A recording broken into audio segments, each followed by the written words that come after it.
Hi everyone, my name's Simon. I'm the founder of Horoma Studio. I've been invited by the folks of Forest Digital to put together a short and practical webinar.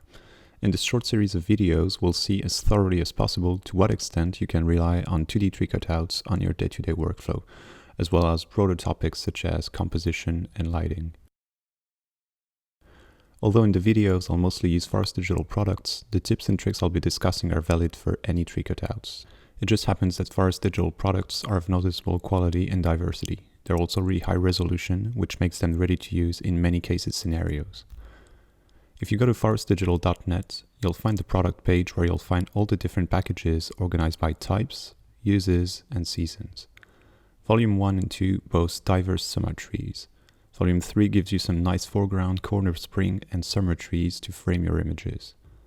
Volume 4 has all the conifer trees you would need for an image, while Volume 5 will help you in your autumn renderings. When you click the pack you're interested in, you'll get a nice overview of the overall pack with details of the content, an extensive catalog, as well as a free sample to download and try out.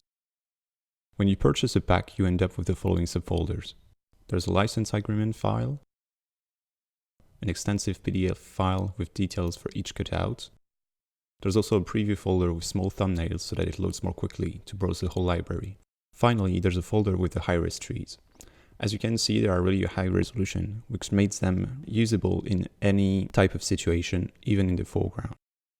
Here are some examples of views you can find with cutout trees.